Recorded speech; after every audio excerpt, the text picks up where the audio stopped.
What's up, guys? This is Dave from The Disorderly. I'm joined once again by our good friend of the show, best buddy to all, Mr. Andrew Volpe. Hey, guys. He's notified me that he's currently on some medication, which is different from his usual substances of choice. But so he apologizes in advance for any unseemly comments, any controversial takes. They're all his, and he can blame the pills, he says. Blame the pills. Just pull a Roseanne. Always blame the pills, no matter what you do. Hashtag blame the pills. Yep. All right. So, yeah, we're, a little treat. You know what I mean? See a little movie that's a little out of the realm of normality. It's like a glorified B movie. We're talking about Overlord today. Just give a quick little fun little review, give our thoughts. I really enjoyed it. I was, pleasantly surprised that despite J.J. Abrams' involvement, it, was an entertaining, I was like, oh, well, how's J.J. going to screw this one up? And how, what's his mystery box going to be? Right. And how will he not wrap this one up? But it seems like, even though it was heavily promoted kind of with J.J. Abrams, who just produced it and didn't really direct it, thankfully, kind of a relatively new, relatively unknown, kind of upstart Australian director, Julius Avery.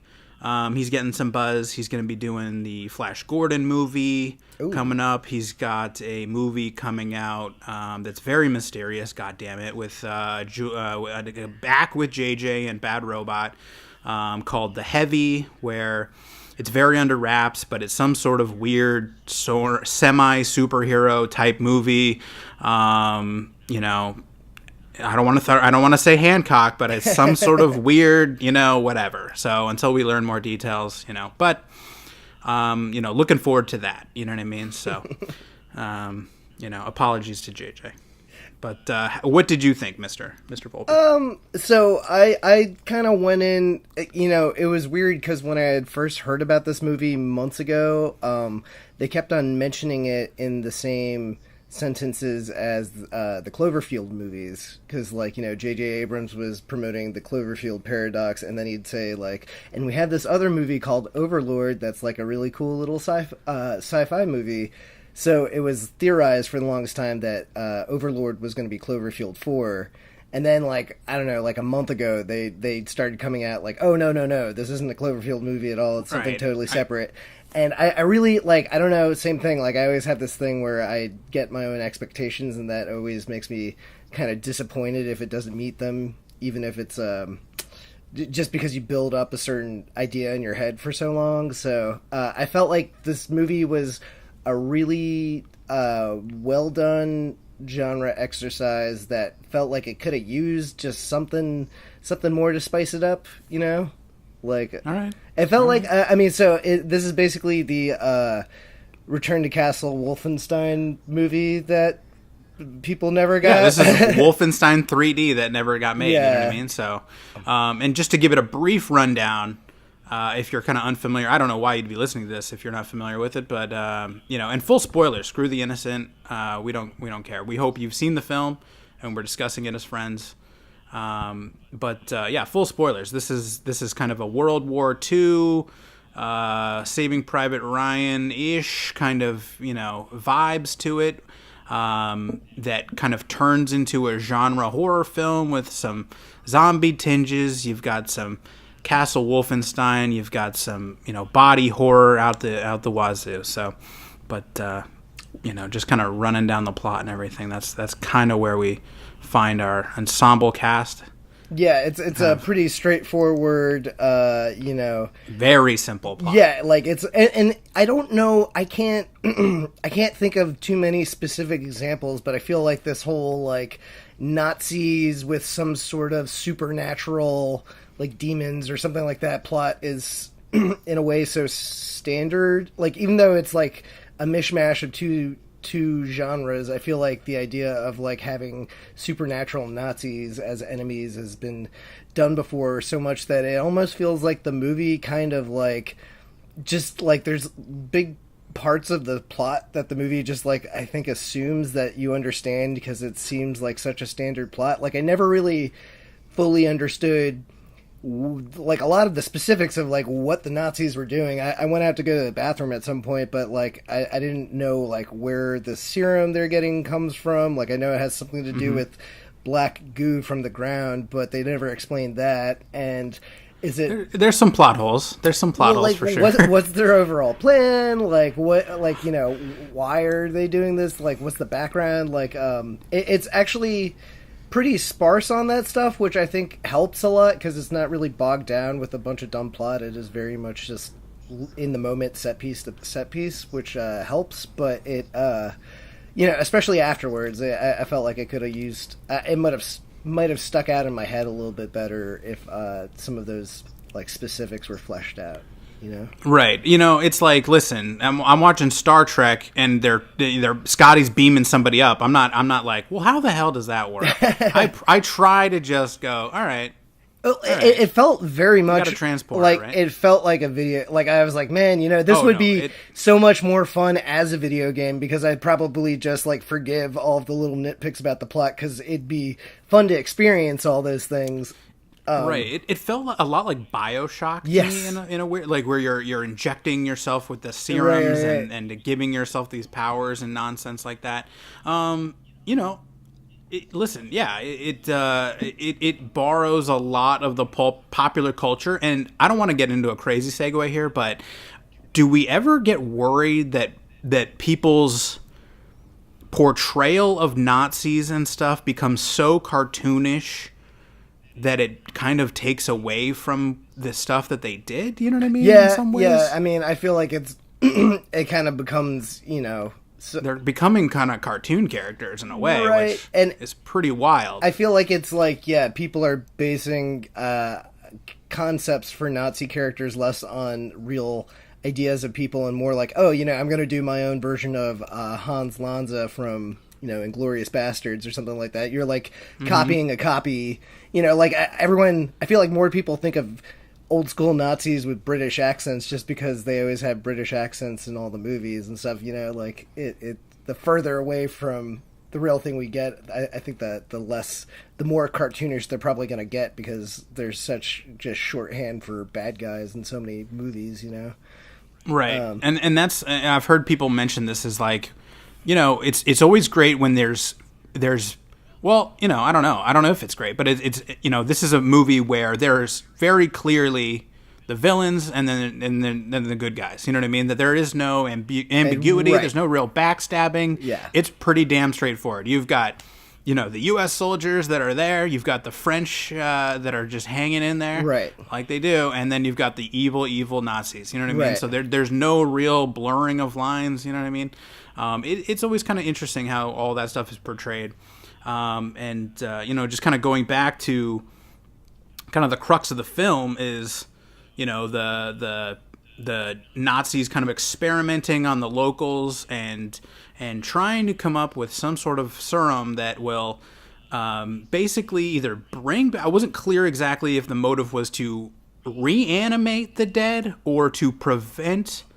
It seemed like a lot of the research was bringing dead people back to life. Right. Instead of... Because the doctor at one point is shrieking to like, no, this has never been tested on the living. And I went, really? I would go test it on the living. You've probably, never tested it on the living. Test it on some dogs or something. Like, well, I was like, what do you mean you've never tested? Right. I was like... Yeah, that would be like the third experiment for me. And also... I was unclear as to, do they immediately start serving the Nazis after they get shot with the serum, or are they just crazy and try to kill everything that's in front of them? Because they just kind of start wigging out most of the time after they get injected, right? Well, this is I started having a... What are the rules? I don't know. What are the rules of the serum? This reminded me a lot of the Cloverfield paradox in that, like, they throw... God, here we go. Well, no, I'm just saying, like, it's a bunch of crazy shit that, like, you know, taking one scene at a time might be kind of cool, but they don't really ever, like, you know, like, establish some boundaries. Like, and it's cool to have it mysterious to some degree, but, like, it felt more on the just vague for vagueness sake side for this one. Right, because they establish a few different things. Okay. Innocent French people that are injected with it become mindless zombies that try to kill just about goddamn near anything, right? Right. So we see that. right? Well, We see someone get unlocked. Hold on. Okay. He's in a cell, right? Yeah. And the Nazi tries to bamboozle her and say, "Oh, your brother's in there, right?" And it's clearly a prisoner of some sort, right? And that's where they threw the other gentleman who was taken, right? Was it her parents, somebody else, another townsperson?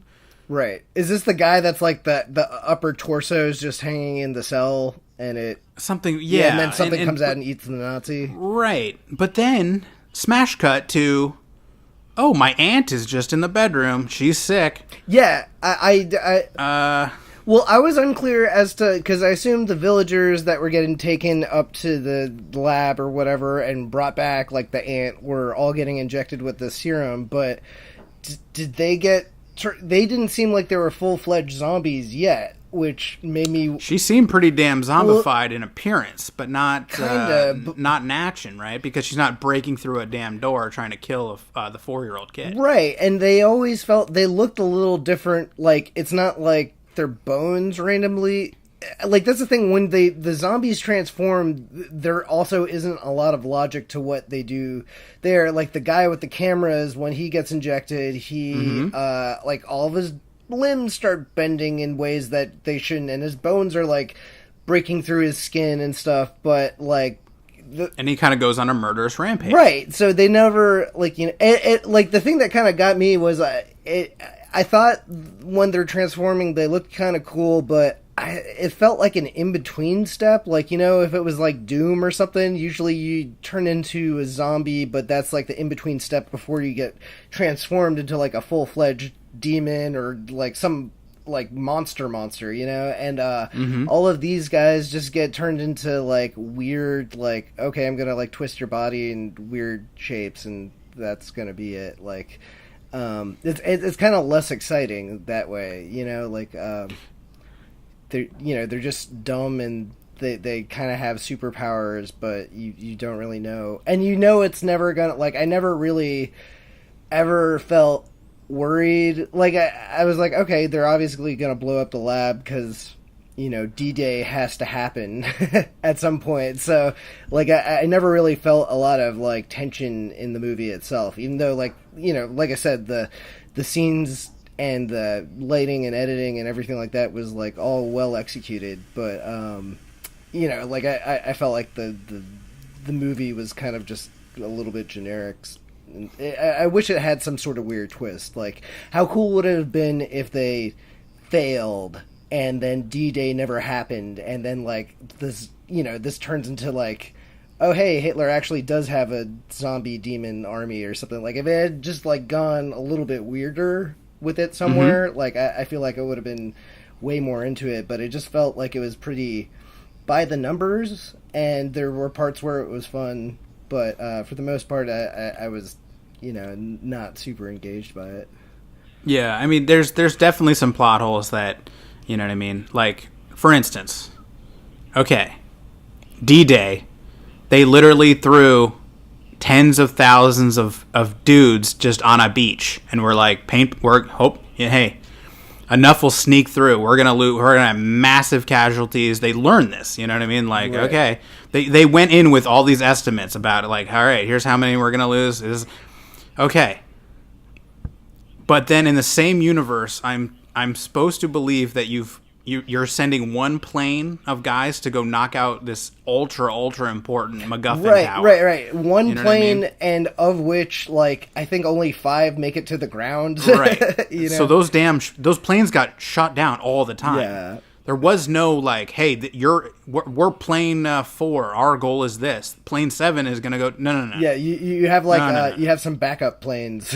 Right. For sure. Yeah, exactly. So that was a little bit weird where I'm like, So, and by the way, this isn't like Navy SEALs of World War II. These are guys that were 3 months ago I was cutting the grass in my yard. Yeah. Oh, by the way, hey, we just need you to go ahead and kill a bunch of Nazis... that are, you know what I mean? Like, like we need you to basically win the war for us. Right. Can you do that? So, I know you're normally a telemarketer or something like that, but... Because Kurt Russell's son was basically the only real, you know, hard-boiled soldier in the whole squad. Right. Yeah. You know what I mean? Oh, so about him, Do we ever get his backstory? Because they keep on doing the, like, oh yeah, he got kicked over to our platoon because he's got some dark backstory, but... Well, were they talking about him or the photographer? I couldn't tell. They were talking about him? I can't remember. They definitely, like, did the thing where they hint that, like, oh, hey, he's such a hard ass because something happened to him and we're gonna get a monologue at some point. They did something. Didn't someone say, like, oh, he killed an officer or something like that? Or but they give us, like, one weird line and then they're like, that's enough character development. Like, yeah.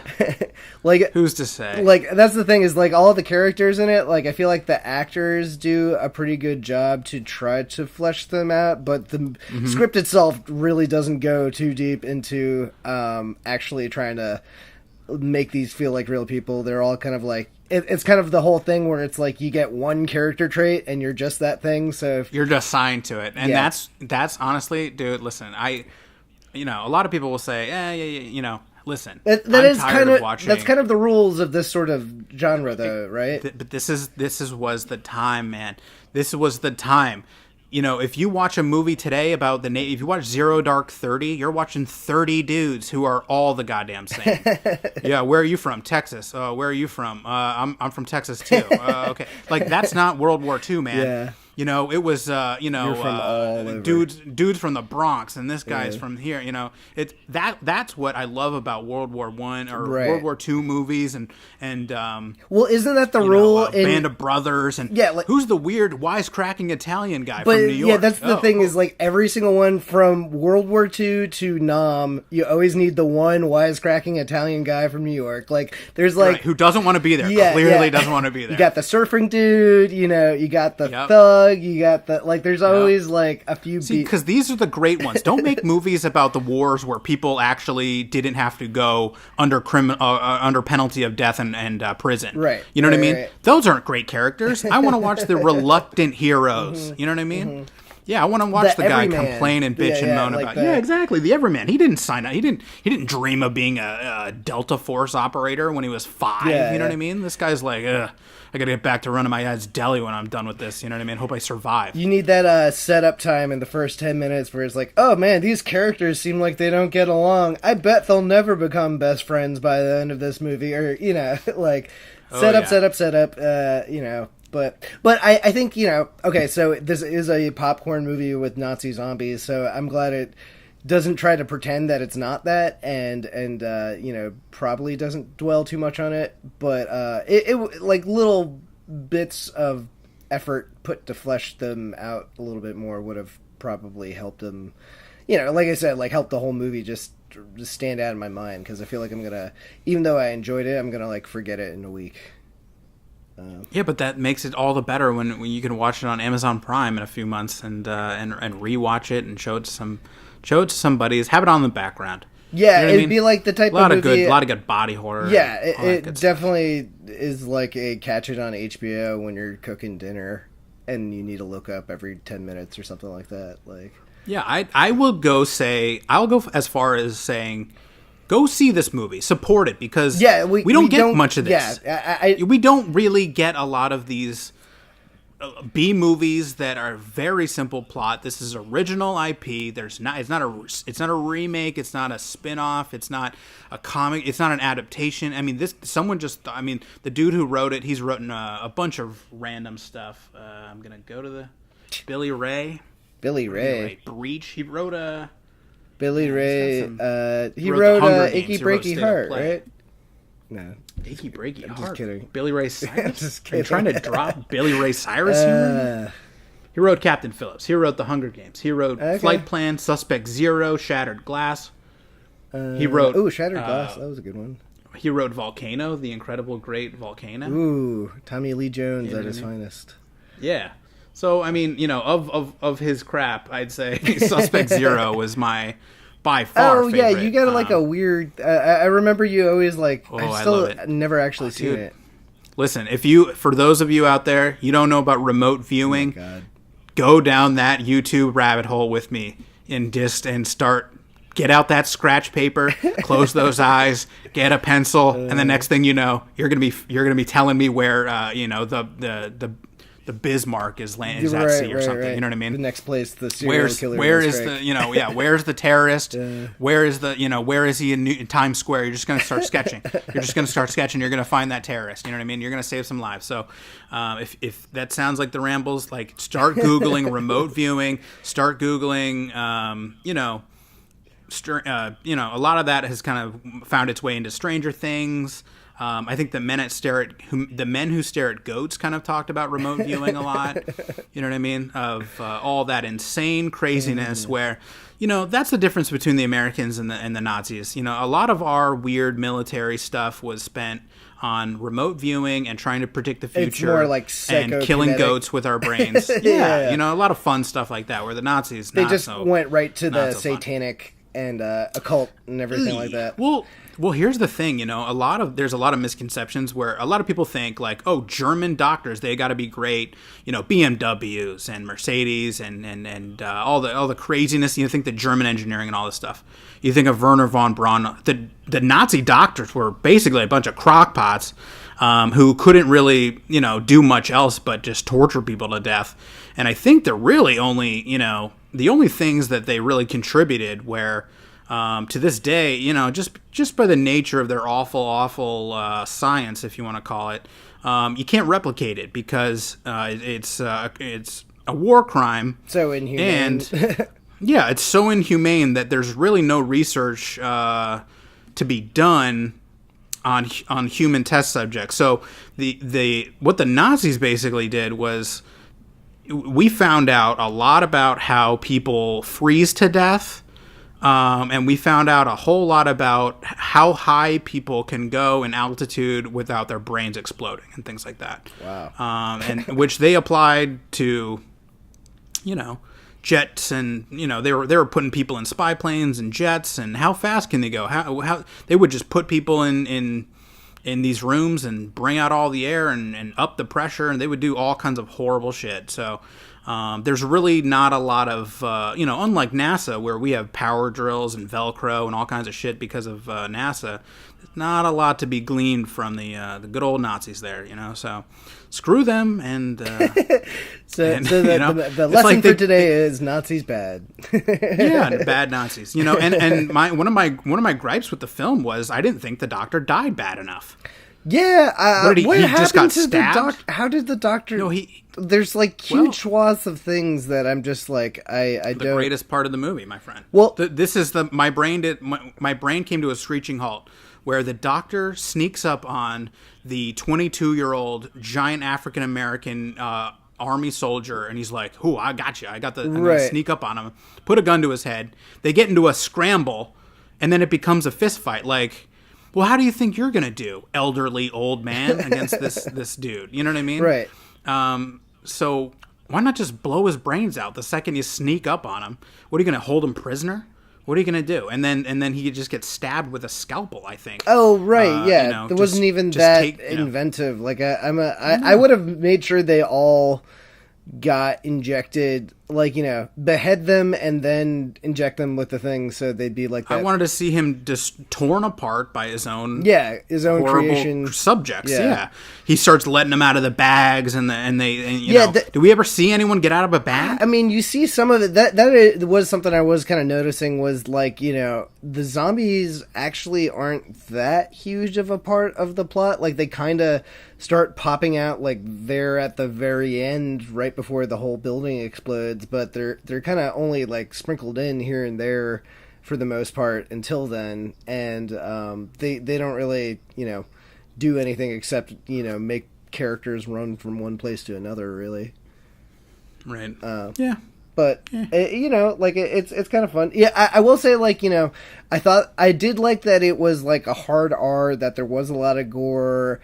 There wasn't a ton of stuff that like some of it there. Okay, there were some things that I thought that were kind of inventive. Like, I like how they took out that one Nazi on the motorcycle with the putting a grenade in his mouth and everything like that. Well, why did he ride into the compound? Who knows? That also made no sense. I'll agree. I didn't understand. I was like, well, how did they convince him to to ride the bike into it. He knows what the deal is. Wouldn't you, if you were a true blue? Yeah, wouldn't you just drive into a ditch? Yeah, I would try to drive right at the people that were my enemies, but whatever. Yeah, I was like, well, how is this going to work? But I really enjoyed those scenes. Yeah, like the moment was fun. And okay, so the reverse Texas Chainsaw Massacre with the guy that's Kurt Russell's son or whatever.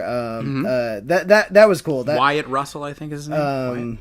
Yeah, like the meat hook was the one part that made me kind of cringe and gasp a little bit. Yeah, that was Ash. Ash saw that, of course, as she does, with me, and that was probably the one where she went, Yeah, I'm out. Yeah. Well, I mean, she hung in there like a champ, but she was like, that is the most. A man is impaled through his lower intestine and hanging by his rib cage, basically. Yeah, and then pulling himself off of the hook too. That was absolutely brutal. Yeah, that's like the one thing that like actually made me super cringe. Yeah, everything else was like cool, but it was kind of like less fun Reanimator kind of like, it's like, oh, you got random heads and people still talk and things like that, but yeah, like it's weird. I don't know, like everything was fine. It just like I feel like everything could have just been pushed a little bit further. If it had just been just a little bit weirder or maybe just a little bit funnier too, because it's funny, but it's not like super duper goofy fun.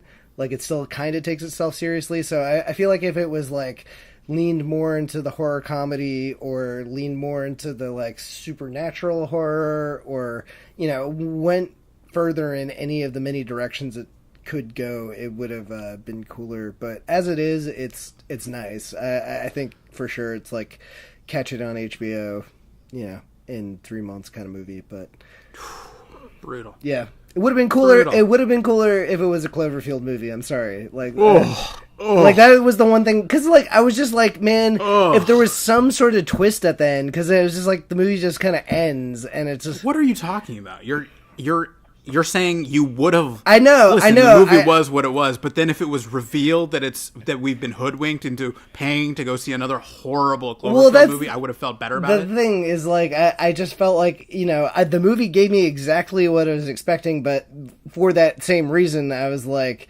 kind of let down because you kind of want that cherry on top of something weird, and the movie did everything it was supposed to, but it never went beyond that. So.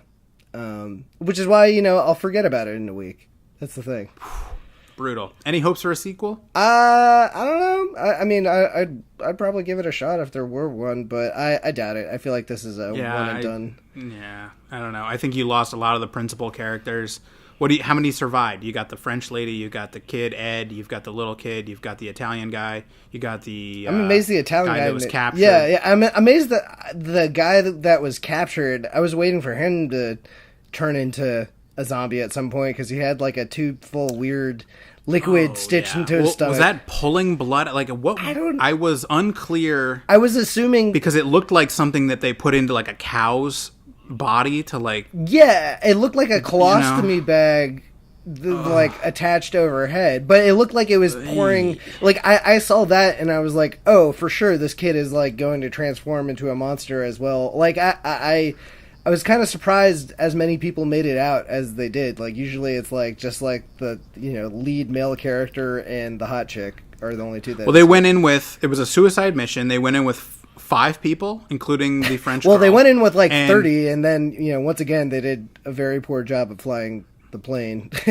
Right, but I mean, so for the final act, right, their odds were pretty damn good. They made it out with almost everyone, and then the Italian guy only came out getting shot because he saved the absolutely just the kid. Hold on a sec. I mean, what is the kid doing? I don't know. He's literally just like plot device. And they have a shot that's unforgivable where he's standing in the middle of this in the middle of the town square where there's two factions just. Why is he running? I mean, why does he run directly? Like, even if you're quintessential World War II warfare, and he's like, yeah. What's going on here? Let me just run right, like, like animals and stuff. Like, usually if there's loud noises and like explosions going on, like they run away from it instinctively. Oh, no. And I think most kids would and too. he's just like, and then they had to create kind of a heroic moment where he's got to go. God, yeah. Well, that was the thing, is I was like, oh, he's for sure going to sacrifice himself for the kid. Like or die. you're going to need to at this point. Yeah. I don't know. The kid's so dumb that there's no way you're going to survive if you go get this kid. Yeah. I would have respected the movie, like, another opportunity for it to kind of just go a little edgier. Like, if the kid had been turned into one of those zombie things, then it would have been like, call. Okay, cool, bonus points for getting rid of the annoying kid and having the balls to kill a kid in a movie like this. I think it would have played too funny, though. Yeah, you know what I mean? But that's the thing, is like, you could have gone more into, like, an Evil Dead territory or something crazy with it, and where a part of him is just infected. No. Just like, okay, have a weird demon kid, but like, like, you could probably get some humor out of it, and you're playing against audience expectation and everything. Like, okay, yeah, that's it. It's asking a lot of the kid. The kid, Well, this movie, because it's not a franchise movie, I think it had to play a little down the middle, so like it would satisfy your average moviegoer or something like that. So, what are you saying? Are you saying that I'm one of the unwashed out there? No. Really enjoy this movie? No, that's fine. No. I didn't mean it as an insult, but like, come on, listen to him backpedal. Come on, listen to him. Here comes the spin. Look, I'm just saying, I would have, even though oh man, I feel like I'm broken record. Even though I liked it, like, it would have been. Like, there was many opportunities for it to go totally batshit crazy that it never decided to take advantage of. Yeah. So. Yeah. Well, for those of us, those of us just out here trying to live a life, we're dealing with a lot out here. We're dealing with a lot. We got forest fires. We've got got everything that's going on here. Is a welcome escape from hearing all the celebrities talk about their houses getting burned down out here. So. Well, you do whatever you got to do to get by, man. Yeah. No, it only, we live in Southern California, and my parents, our family, Mr. Volpe, all of our loved ones are back on the East Coast, and it only took Julia Roberts, I think, getting evacuated for one of our parents to reach out via text and go like, "Oh, you guys all right?" I'm asking more about Julia Roberts. Do you know if she's okay? That's how was Jared Butler's house burned down? You know what I mean? No. Jessica Simpson. It's craziness out here. You know what I mean? So, it's tough sledding. So I want you all to try to get some sleep tonight while you're thinking about how the elite of the elite on Malibu are gonna make it through this tough time. Well, you should invite Gerard Butler and Jessica Simpson and all of them just to shack up with you and Ash, and just to help them out, because they're celebrities. They really, really. Nobody's ever thinking about them, and they're millions of dollars. Not enough is done, and I can't wait for Live Aid 2019. Who will think of the famous people? Well, and listen, I'm not a heartless bastard. I feel terrible. Right, you know what I mean? Guillermo del Toro is like, my goddamn house is going to burn down. Right. You know what I mean? That one was tragic because it's not filled with purses and bullshit. It's like memorabilia from classic. Yes, dude. Yeah, he's got, shrunken heads, and he's got the Freaks cast is buried in the basement or something. You know what I mean? Like, he's got some real shit. And that one, I was like, if his mausoleum creep house burns down... Yeah, that would be terrible. That is truly tragic. You know what I mean? Would it be like in Ghostbusters when the containment unit gets open with all the like spirits? Oh yeah. So like ghosts and stuff start flying out of it. In fairness, a lot of that shit probably should be burned. You know what I mean? Yeah. God knows what's going on. It's got some bad juju. Right. Sure, but if you scroll back, go back a ways on Guillermo del Toro's. He did kind of like a photo tour of his house. Yeah, I've seen some pics of it. He calls it the creep house. He calls it something. Yeah. What does he call? I don't know, but he calls it like it might be his second house, something weird. He's got like multiple. He's got like one house just for his shit. Exactly, creepy shit, and I think that is gonna burn down. Damn, that's so not the one he calls home, but the creepy ass man cave house that he's got may burn down. So Damn. let's all just keep praying like hell that doesn't happen. Yeah. All right. Anything else? Anything else to add? No, that's it. A forgettable good time for you and your friends. And I'm sure there's got to be some other piece of shit for us to review in the next few weeks, right? How dare you, Oscar, sir? Yeah, we've got all kinds coming. of great stuff. We've got, the Ballad of Buster Scruggs is coming. Oh, yeah, that I'm actually excited about. Yeah, because he's a snob and he loves the Coen brothers, and he's like... it's just good taste, dude. Well, there you go. So we're going to do that one. I think Nick is working on... and I tried to podcast with Nick. We just couldn't get our schedules to sync up. But he's doing the... Outlaw King, which cool. is Chris. Is it Chris Pine? Is the new Netflixy thing that just came out? Yeah, so it was a real movie that Netflix bought, directed by the guy who did Hell and High Water. Interesting film, condenses a lot of real world history, into about 2 hours, and. He got a lot of criticism because it was too long. And to them, I say, go F yourselves. Release the TIFF cut, you cowards. Give me 30 more minutes, dude. Yeah. You know what I mean? I wasn't sweating it. Especially if it's on Netflix now. It's on Netflix, dude. You can do both. I'm not in a Why theater. don't you have the regular and director's cut, and then you get double the views? Or something. Exactly, bro. Scam these people right out of their wallets. Right. So yeah, dude, it's not a theatrical release. Make it 4. I don't care. I'll watch it over a course of a couple days. Yeah. Don't understand the logic. Don't understand the thinking.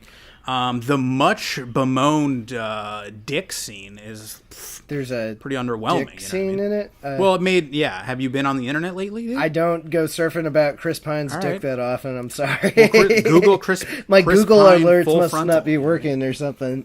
Well, a lot was made of it that he's gonna, show, and I'll say, welcome to the club of growers, not showers, Chris Pine. Well, You know what I mean? yeah. That's all I'll say. That's all I'll say about that. The strong Scottish tradition of having a tiny wang.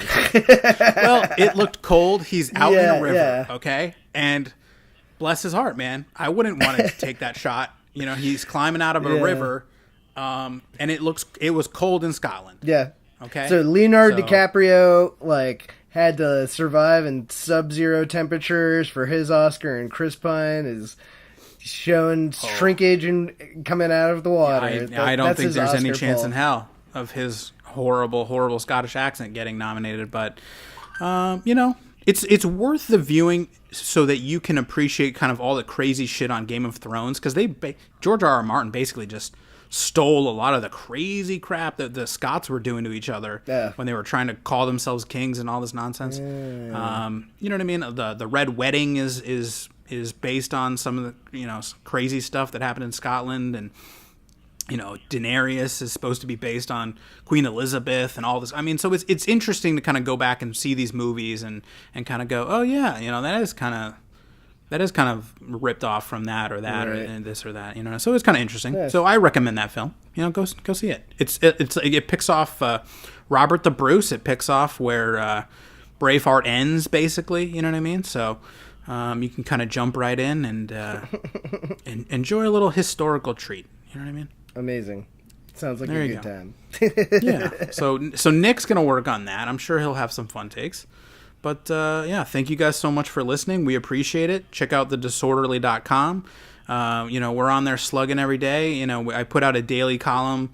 Basically it's just the best stories, the best videos, the best tweets, the best podcasts, whatever kind of came out that day. I'm throwing it all in one post for you, so you can kind of hop in there and get it and get all your bases covered in one simple post. Make your Monday morning better. Make your Tuesday, your Wednesday, your Thursday, your Friday. Spend that first hour and a half, 2 hours digging through this thing before you got to get back on the clock. You know what I mean? For the man. But other than that, thank you guys so much. Find us on Facebook at Disorderly ENT. Find us on Twitter at Disorderly Media. We're out there. Thank you guys so much. Mr. Volpe, always a pleasure. It's always a pleasure talking to you and the rest of the internet, Dave. All right. Well, thank you so much. Have a great one, guys. Take it easy, guys.